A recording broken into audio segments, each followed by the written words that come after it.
Assalamualaikum warahmatullahi wabarakatuh.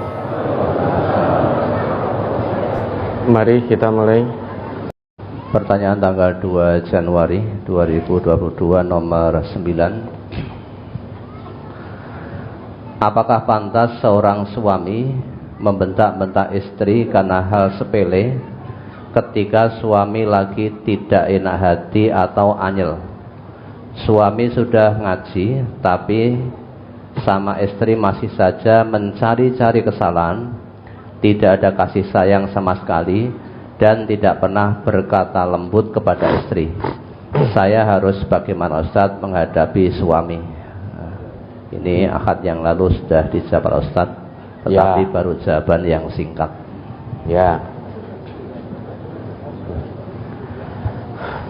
Kalau betul yang ibu katakan, yang ibu ngendikaake,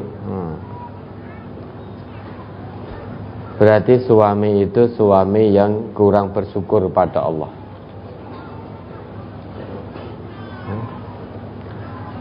Betapa banyak orang yang ngakunya Islam tetapi dia menikah namun tidak paham tujuan dari pernikahan yang Allah tetapkan. Menikah diikat dengan janji suci, bahkan dikatakan oleh Nabi, idza tazawwajal 'abdu faqad kammala nisfaddin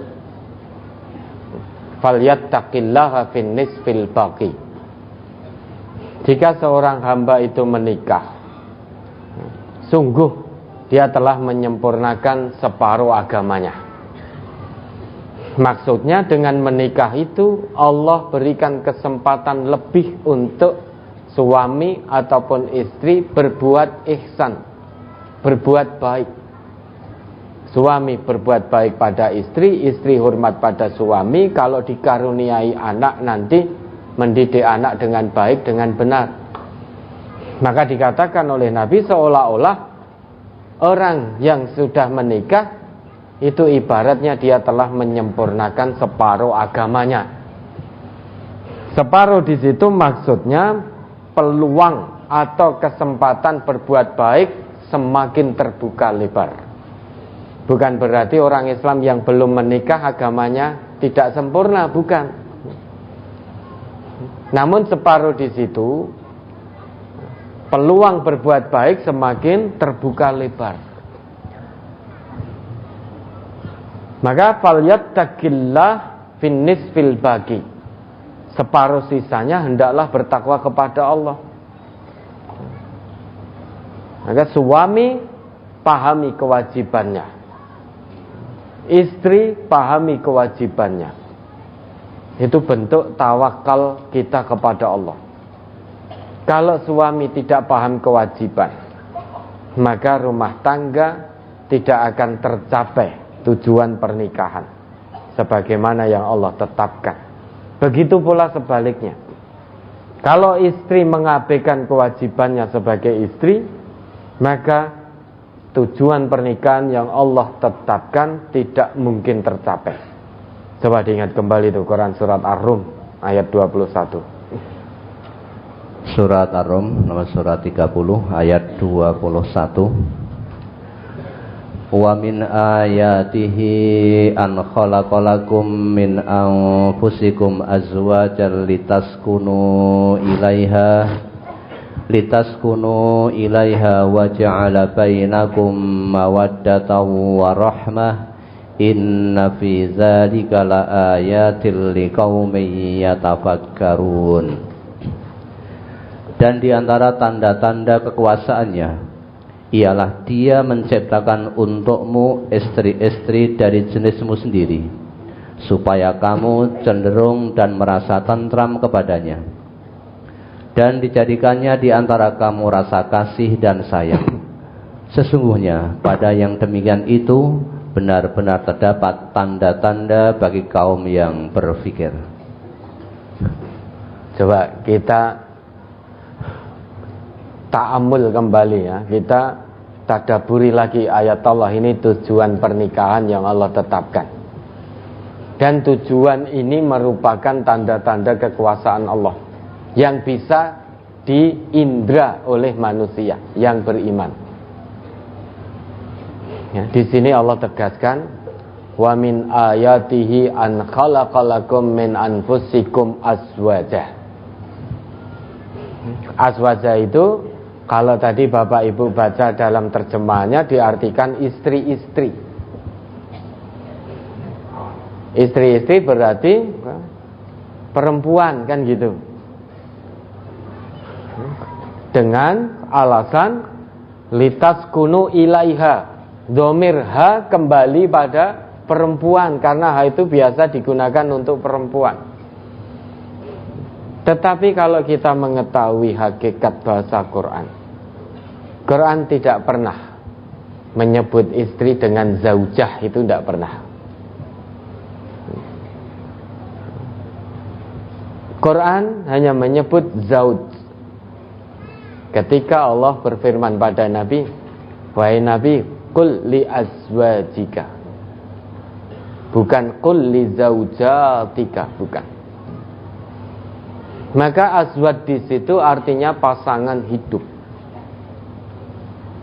Sehingga ya, bisa laki, bisa perempuan. Maka nikah itu disebut zawaj. Zawaj itu keberpasangan. Atau disebut nikah. Nikahun. Nikahun itu makna asalnya penyatuan jiwa, penyatuan raga. Sehingga nikahun itu penyatuan hati dan fisik antara seorang laki-laki dan perempuan yang awalnya serba haram. Kemudian dengan akdun nikah, maka menyatulah fisik serta hati suami dan istri tadi. Sehingga orang yang paham tentang tujuan pernikahan yang Allah tetapkan sejak hari pertama dia menikah, maka dia akan menyatu dalam gerak langkah, menyatu dalam cita dan rasa,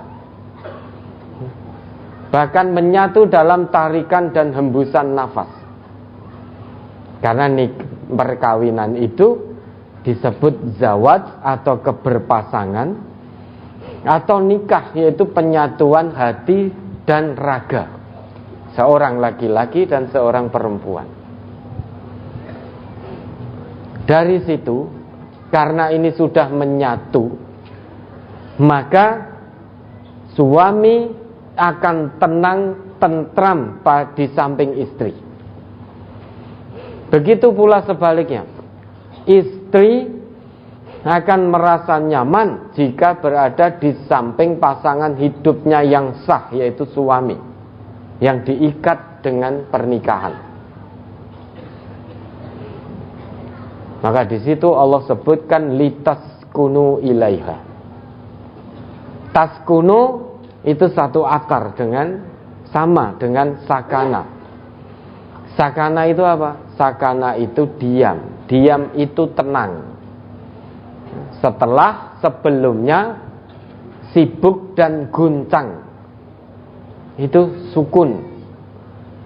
Sibuk dan guncang. Suami ketika di luar rumah, suami sibuk ya, mungkin banyak permasalahan di tempat pekerjaan sehingga guncang hatinya.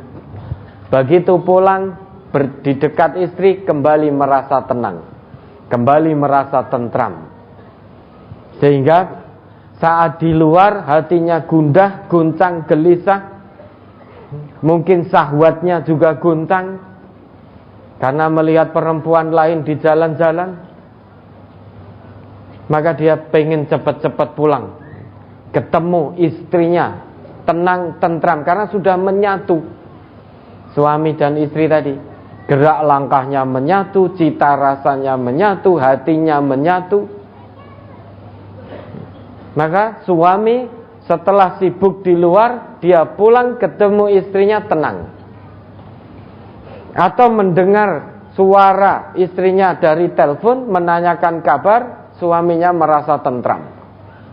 Membaca WA istrinya tentram. Jangan dibolak-balik. Ya. Telepon, mendapat teleponnya dari istri ora diangkat-angkat, diteke wae. Kemudian mendapat telepon dari perempuan lain, langsung diangkat. Lah kok malah mendapat ketenangan dari pintu haram ini piye? Begitu pula istri. Ketika guncang, ketika sibuk, maka ingin segera berada di samping, di dekat suaminya. Karena sudah menyatu. Itulah yang disebut sakinah. Kalau kita di samping istri masih tidak nyaman, malah nyaman di samping istrinya orang lain, berarti tujuan pernikahan tidak tercapai. Kufur nikmat kita. Itu makna sakinah. Kemudian sesudah itu wa ja'ala bainakum mawaddah. Allah jadikan di antara suami istri tadi rasa mawaddah. Mawaddah itu bukan hanya sebatas mencintai, lebih dari sebatas mencintai. Kalau kita terhadap seseorang menghendaki kebaikan dan mengutamakan kebaikan itu untuk orang tersebut, berarti kita mencintainya. Tetapi kalau kita kepada seseorang menghendaki kebaikan dan hanya menginginkan kebaikan untuk dirinya, itulah mawaddah. Karena makna dasar dari mawaddah itu kekosongan dan kelapangan hati untuk berkehendak yang buruk. Itu makna asal dari mawaddah. Jadi kekosongan dan kelapangan hati. Jadi kosong dan lapang hati ini. Dari apa? Kosong dari kehendak buruk. Sekalipun pada dasarnya mungkin secara naluri dia punya potensi untuk berlaku kejam, untuk berlaku buruk.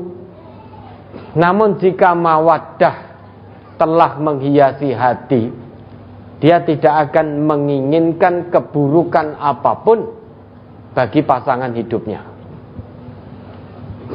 Karena mawaddah itu lebih dari sebatas mencintai.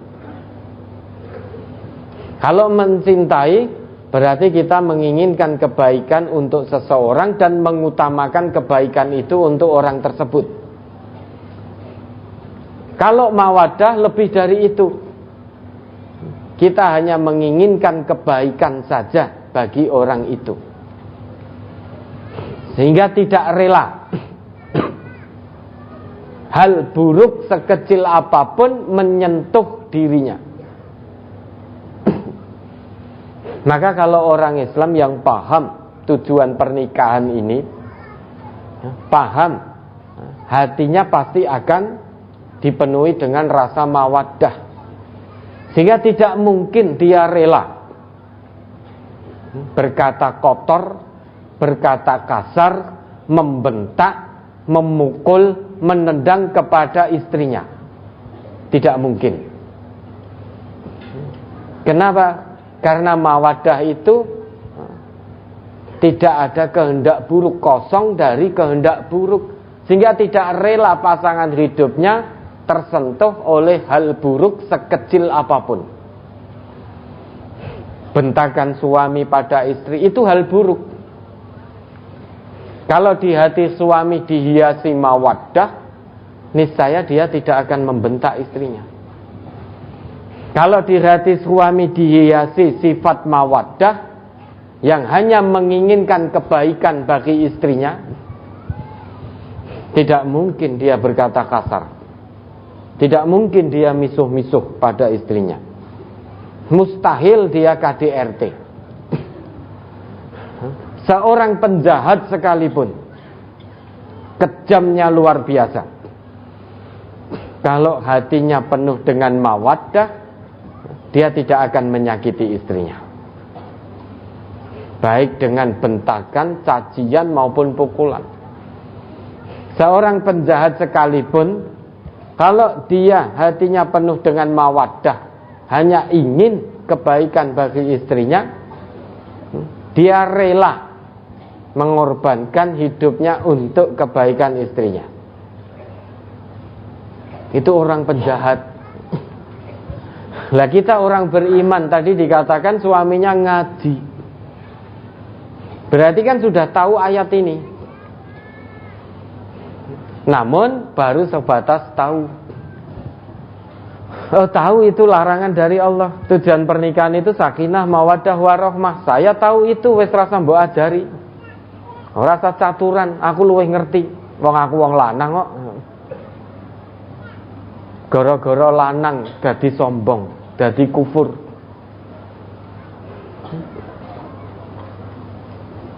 Saya sudah tahu semuanya.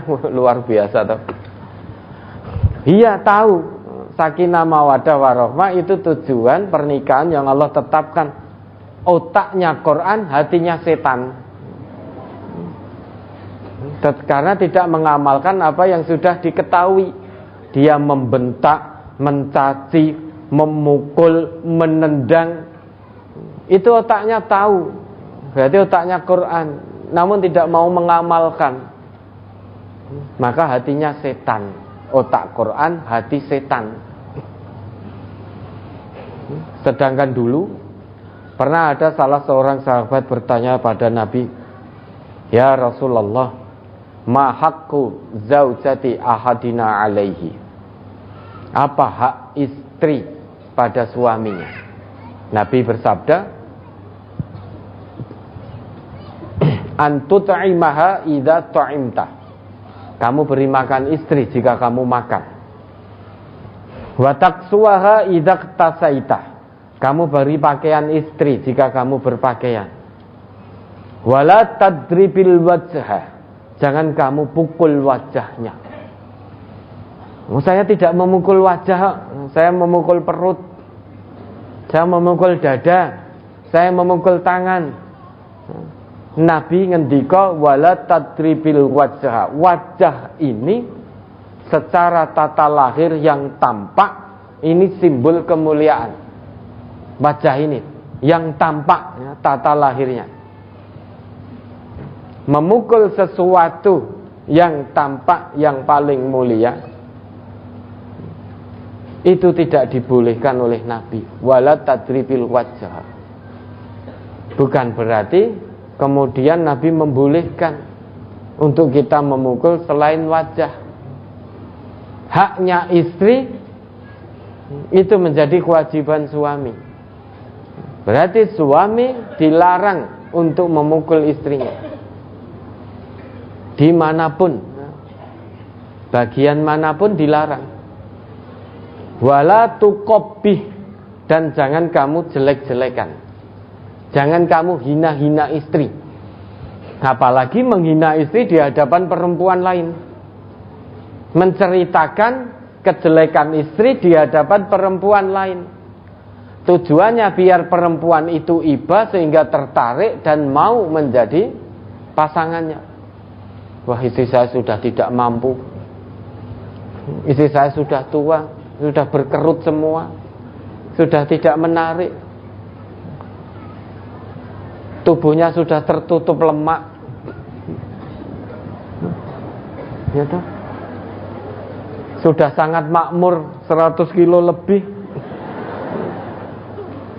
Dijelek-jelekan di hadapan perempuan lain. Ini dosa yang sangat besar ini. Dosa besar ini, melanggar larangan Rasul.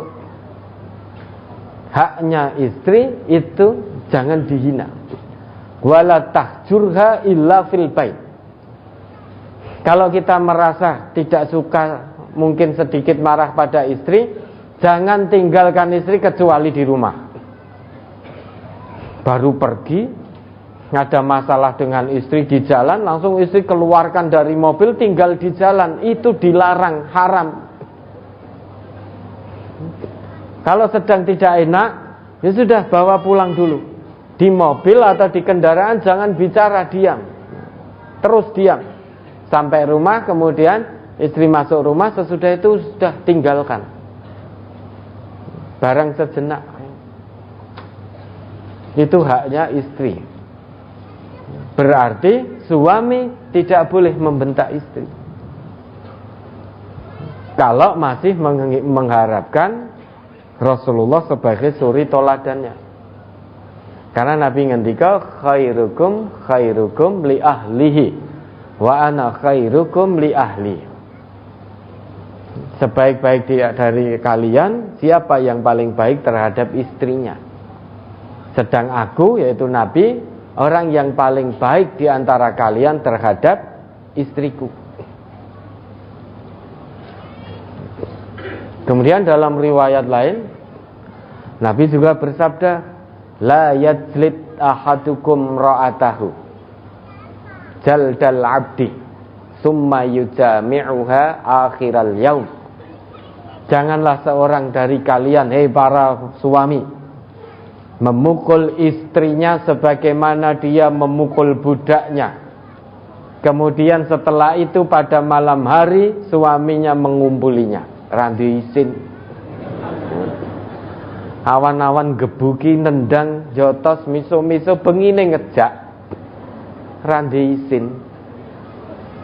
Nek butuh apik, nek ra butuh kasar. Ya toh? Kalau butuh dia bermanis-manis. Kalau tidak butuh kasar. Maka dilarang oleh Nabi. Ini Nabi yang ngendika, bukan saya. La yajlid ahadukum imra'atahu jaldal abdi. Janganlah seorang dari kalian memukul istrinya sebagaimana dia memukul budak. Ditendang, dipukul, dihajarlah intinya. Summa yujami'uha akhiral yaum. Kemudian di malam hari kamu mengumpulinya. Maka dalam bahasa kita orang duwe isin suami seperti ini. Awani misuh-misuh, nesu-nesu, malamnya ngajak. Kalau istrinya tidak mau, suaminya dalil. Dilaknat kamu. Sampai nanti aku ridho. Karena Nabi ngendika itu.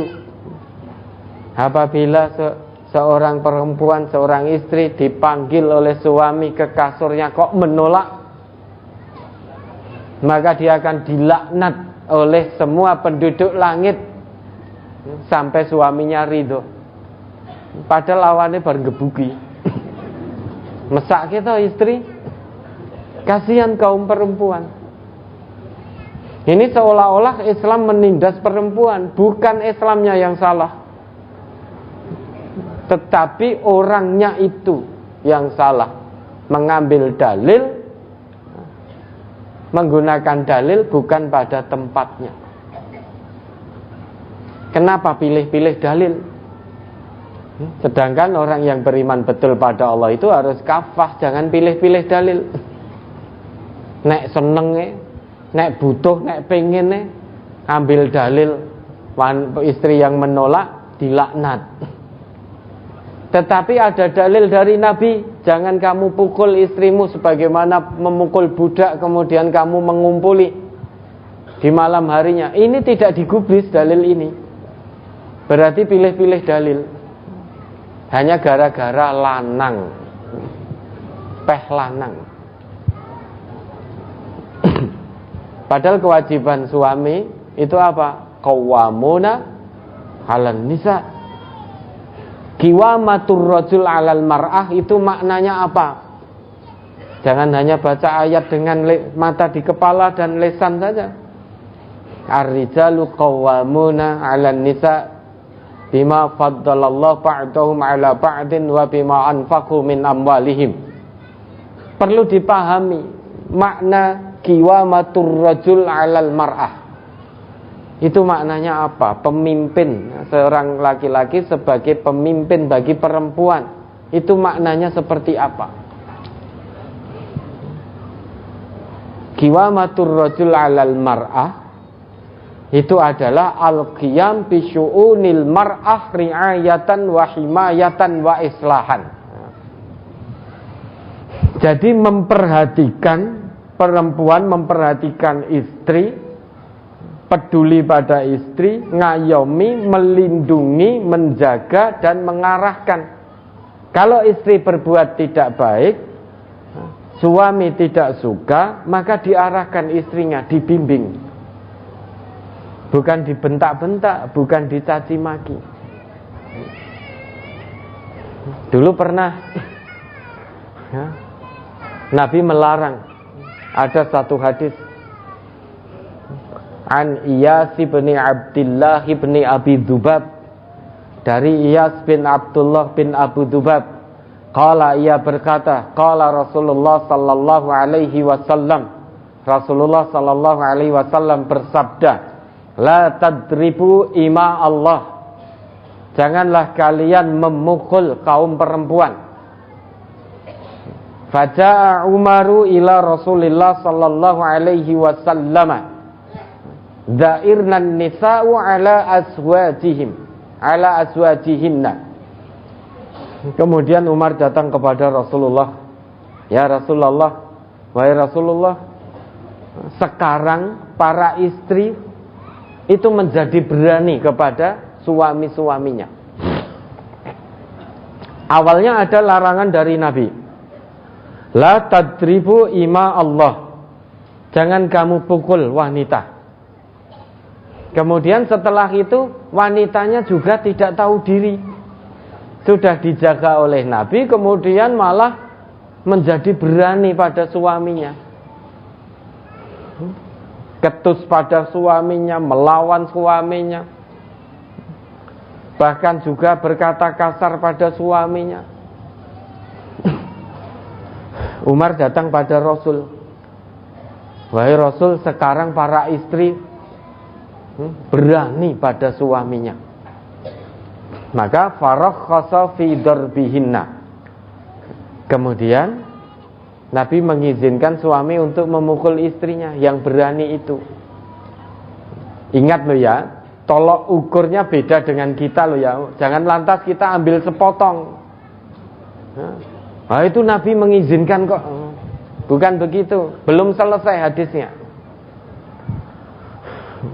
Setelah Nabi memberi izin, fa'atofa bi ali Rasulillah sallallahu alaihi wasallam nisaun katsirun yashkuna azwajahunna. Kemudian sesudah itu rumah keluarga Nabi, yaitu rumah Nabi itu didatangi oleh banyak perempuan. Para istri melaporkan kekejaman suaminya. Karena begitu Nabi mengizinkan, suaminya ini tidak tahu diri. Kemudian lantas memukuli istrinya. Maka para istri melapor kepada Nabi atas kekejaman suaminya.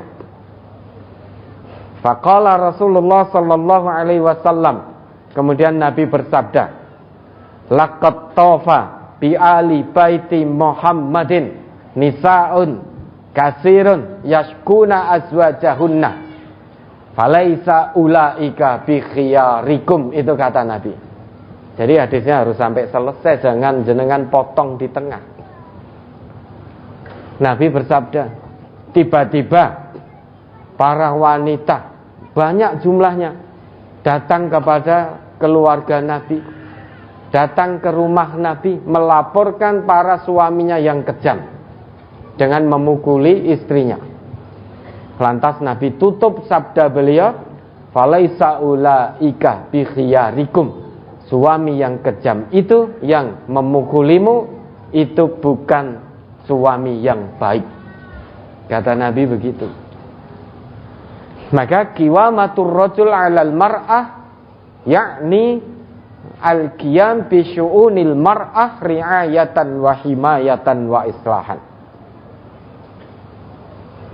Jadi yang maknanya qawam, pemimpin, laki-laki pemimpin bagi perempuan, itu berarti laki-laki memperhatikan istrinya, melindungi, mengayomi dan mengarahkan istrinya.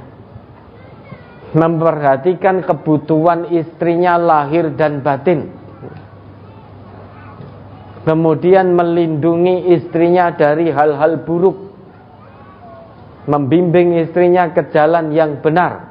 Itu makna dari qiwamatur rajul 'alal mar'ah. Laki-laki pemimpin bagi istri. Kalau ada sesuatu yang kurang menyenangkan pada istri, kata Allah, wa'ashiruhunna bil ma'ruf.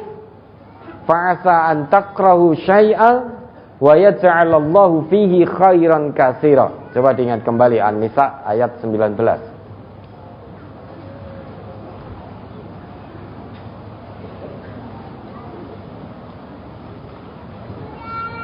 Surat An-Nisa surat 4 ayat 19. Ya ayyuhalladzina amanu la yakhillu lakum an tarisun nisaa karha wa la ta'duluhunna litadhhabu bi ba'dhi ma ataitumuhunna illa ayyatina bi fahishatin mubayyinah wa ashiruhunna bil ma'ruf fa in karihtumuhunna fa'asa an takrahu syai'an wa yaj'alallahu fihi khairan katsira. Hai orang-orang yang beriman, tidak halal bagi kamu mempusakai wanita dengan jalan paksa, dan janganlah kamu menghalangi mereka kawin dan menyusahkan mereka karena hendak mengambil kembali sebagian dari apa yang telah kamu berikan kepadanya, terkecuali bila mereka melakukan pekerjaan keji yang nyata. Dan bergaulah dengan mereka secara patut. Kemudian bila kamu tidak menyukai mereka, maka bersabarlah, karena mungkin kamu tidak menyukai sesuatu, padahal Allah menjadikan padanya kebaikan yang banyak. Selama istri tidak melakukan satu perbuatan keji yang nyata dan terbukti, misalkan selingkuh, maka kewajiban suami wa'ashiruhunna bil ma'ruf, mempergauli istrinya dengan sikap yang ma'ruf. Kalau ada sesuatu yang tidak disuka pada istrinya, sedang istri tidak pernah melakukan satu perbuatan keji, maka kata Allah, bersabarlah. Fa'asa an takrahu syai'an wa yaj'alallahu fi khairan katsira. Bisa jadi sesuatu yang tidak kamu suka pada istri, mungkin karena istri terlalu makmur, ya, sehingga suami tidak suka, atau istrinya, ya pokoknya sesuatu yang tidak suami suka selama tidak perbuatan keji, maka bersabarlah wahai para suami, jangan ceraikan istri-istrimu, karena bisa jadi Allah jadikan pada sesuatu yang kamu tidak suka itu kebaikan yang banyak. Nabi kita juga bersabda, la yafraq mu'minun mu'minatan. Janganlah mukmin laki membenci mukmin perempuan. Suaminya mukmin, istrinya mukminah, maka jangan saling membenci. Karena itu larangan dari Nabi. La yafraq mu'minun mu'minatan in kariha minha khuluqan radiya minha akhar. Jika suami ada sesuatu yang tidak disuka pada istri, ketahuilah masih banyak kebaikan yang ada pada istri yang disuka oleh suami. Jangan sampai hal yang tidak disukai suami itu menghapuskan semua kebaikan istri. Begitu pula sebaliknya. Jangan sampai satu ketidaksukaan istri pada suami menghapus semua kebaikan suami yang pernah dilakukan. Maka sangat tidak mungkin kalau tadi ditanyakan, suami tidak pernah berbuat baik, tidak pernah berkata lembut, masa setiap hari marah? Maka para suami bersabar kalau mendapati sesuatu yang tidak suka pada istrinya. Istri juga harus tahu kewajibannya. agar tujuan pernikahan tercapai. Kewajiban istri itu menjadi hak suami. Salah satunya, istri itu kalau dipandang suami harus tampak menyenangkan. Kata Nabi, khairun nisa'i man tasurru idza nadara wa tuti'u idza amara wa la tukhalifu fi nafsiha wa maliha. Sebaik-baik perempuan, sebaik-baik istri itu apabila dipandang suami dia tampak menyenangkan. Jadi jangan menyenangkannya kalau dipandang suami orang. Berusahalah, berdandanlah agar dipandang suami, pasangan hidup sah panjenengan tampak menyenangkan. Wa tuti'u idza amara. Kalau diperintah suami, selama suami tidak memerintah kepada kemaksiatan, maka istri wajib mentaati perintah suami. Tapi jika suami memerintah pada kemaksiatan, la sam'a wala ta'ah. Jangan dengar, jangan taat. Wala tukhalifuhu fi nafsiha wa maliha. Istri jangan menyelisihi suami hanya gara-gara mengandalkan diri dan hartanya. Maksudnya, jika istri punya penghasilan sendiri, kebetulan penghasilannya lebih banyak daripada suami, lantas istri berani menentang suami, istri berani menyelisihi suami, hanya gara-gara punya penghasilan yang lebih banyak, merasa bahwa saya bisa hidup sendiri tanpa suami, karena selama ini yang menghidupi adalah saya. Penghasilanku lebih banyak daripada suami. Bahkan saking merasa punya harta, punya uang, berani berkata ketus kepada suaminya. Nek mboten seneng nggih man lunga. Man lunga, apalagi ini rumah saya, yang beli pakai uang istri sisan. Suami ini diusir. Ada nggak yang seperti itu? Ada, banyak. Lah yang jawab banyak-banyak ini sepertinya korban ini tadi. Banyak ini sepertinya merasakan. Jadi istrinya punya penghasilan lebih banyak, lantas berani dengan suami gara-gara punya penghasilan lebih banyak. Kayak-kayaknya wis ora butuh terhadap suaminya. Kalau semacam ini terjadi dalam rumah tangga, baik suami maupun istri itu sama-sama tidak punya akal sehat. Makanya ayat di Quran surat Ar-Rum ayat 21 tadi ditutup inna fi dzalika laayatil liqaumi yatafakkarun. Sesungguhnya yang demikian itu tanda-tanda dari Allah. Tanda-tanda kekuasaan dari Allah bagi orang yang bisa berpikir. Yatafakkarun ini fikr. Fikr ini biasanya Al-Quran menggunakan kata fikr untuk sesuatu yang bisa dijangkau oleh panca indera.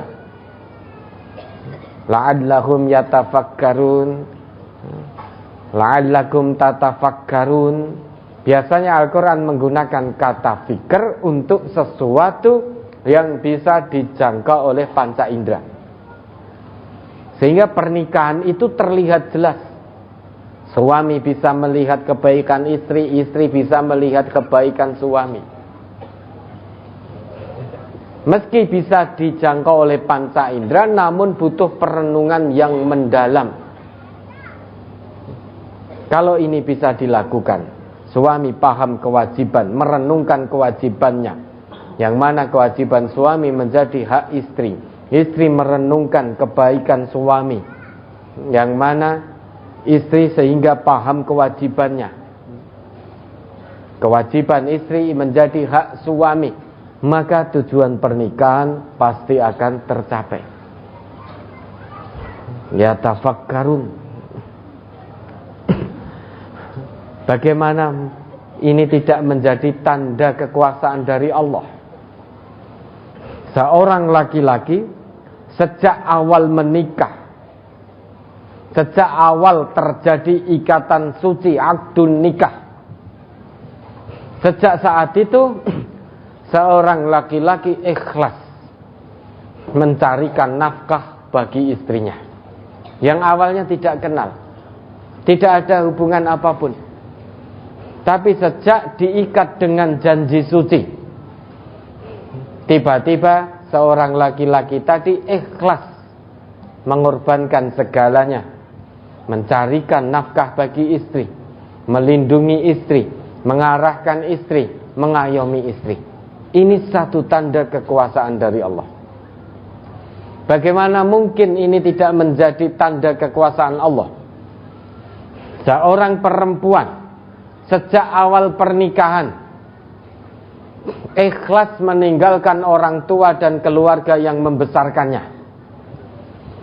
ikhlas untuk hidup bersama suami dengan segala keadaan, baik senang maupun susah.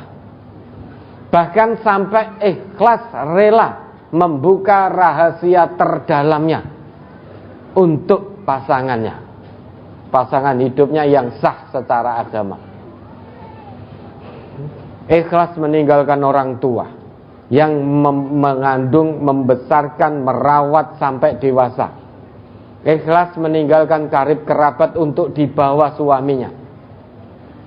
Kalau sampai suaminya kasar, maka istri ini juga berulang kali mendengar kalimat-kalimat kasar. Ikhlas menerima itu.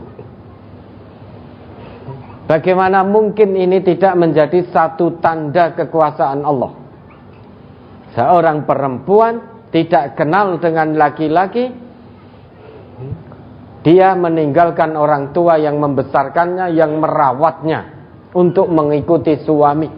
Ternyata sampai di sana mengikuti suami yang didengar perkataan kasar, yang diterima KDRT, cacian, makian, pukulan.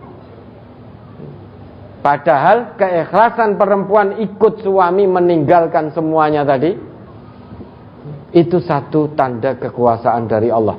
Maka dua hal ini, suami ikhlas menafkahi istri, melindungi, mengayomi istri, ikhlas mengikuti suami apapun keadaannya, ini menjadi tanda kekuasaan Allah yang bisa dijangkau oleh panca indera. Namun butuh perenungan yang mendalam untuk bisa dijalankan, biar sakinah mawaddah warahmahnya terwujud. Kalau suami betul tadi berkata kasar, ingat kata Nabi, perkataan kotor, perkataan kasar itu akan menjadikan pelakunya memiliki perangai yang kasar. Sedang perangai kasar itu finnar, kata Nabi begitu. Al-haya'u minal iman wal imanu fil jannah. Sifat malu itu bagian dari iman, sedangkan iman itu di surga. Wal bada'u minal jafa'i wal jafa'u finnar. Perkataan kotor itu bagian dari perangai yang kasar. Al-jafa, sedang perangai kasar, kata Nabi, finnar. Ini jaminan dari Nabi. Kalau kita punya perangai kasar, ya silahkan. Berarti berani untuk diseret masuk api neraka. Fama asbarohum alan nar, alangkah beraninya mereka menentang api neraka. Maka kalau masih yang saat ini punya pemikiran, punya pikiran bahwa tidak bisa berubah karena kasarnya katanya gawan bayi, sehingga mendengar ayat Quran dijelaskan, hadis Nabi diterangkan, tetap tidak terbuka hatinya berubah menjadi lembut pada siapapun, apalagi pada istri dan keluarga, tetap kasar, maka siap-siap, kata Nabi, al-jafa'u finnar, perangai kasar itu tempatnya di neraka. Setelah tahu ini semua, ya silahkan dipilih.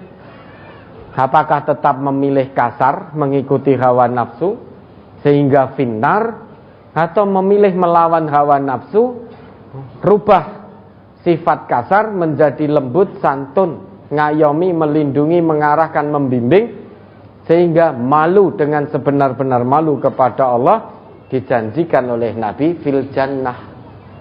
Pilih mana? Silahkan. Dunia sementara, marah pada istri, mukul istri, hanya puas sesaat, setelah itu seret neraka selama-lamanya karena punya perangai kasar. Atau di dunia ini yang sementara ini kita pilih lemah lembut, santun, dan dijanjikan oleh Nabi fil jannah, dalam surganya Allah. Pilih mana? Silahkan. I'malu ma syi'tum. Silahkan berbuat sesuka hatimu, sekehendak hatimu. Semuanya akan mendapatkan balasan yang setimpal di hadapan Allah kelak. Ya, itu tujuan dari sakinah, mawaddah, warahmah. Dipahami lagi. Jangan hanya diucapkan di lisan. Samawa ya. Malah samawa ini apa kan ini? Tidak ada samawa. Itu kan sudah singkatan. Sakinah, mawaddah, warahmah. Sehingga hanya di lisan saja. Padahal yang mengucapkan tiap hari mukuli istri. Kalau ada teman kantornya menikah, ya mudah-mudahan sakinah, mawaddah, warahmah. Lesannya mendoakan itu. Tetapi ketika pulang sampai rumah langsung marah-marah, mencaci maki istri, mukul istri. Kena lagi kabura maqtan indallah antakulu mala taf'alun. Kebencian yang amat besar di sisi Allah. Kamu mengatakan apa yang tidak kamu lakukan. Ya, mudah-mudahan bisa dipahami. Orang Islam itu, ya, akmalul mu'minina imanan ahsanuhum khuluqa. Orang yang paling sempurna imannya di antara kalian itu orang yang paling baik akhlaknya. Salah satu ciri kita punya akhlak yang baik, di situ dijelaskan wa khiyarukum khiyarukum li ahlihi. Sebaik-baik dari kalian itu yang paling baik terhadap istrinya. Berarti berbuat baik pada istri, bertutur kata yang santun, berbuat yang lembut pada istri, itu termasuk kesempurnaan iman seseorang. Silahkan dipilih. Tetap pilih hawa nafsu atau pilih iman yang sempurna. Al-amru mufawwad ilaikum. Ya. Pilihan diserahkan pada pribadi masing-masing. Pilih surga atau pilih neraka, silahkan direnungkan dan dijalani. Kalau pilih neraka ya silahkan. Kalau pilih surga, tenanan, rubah dirinya. Ya, ada lagi.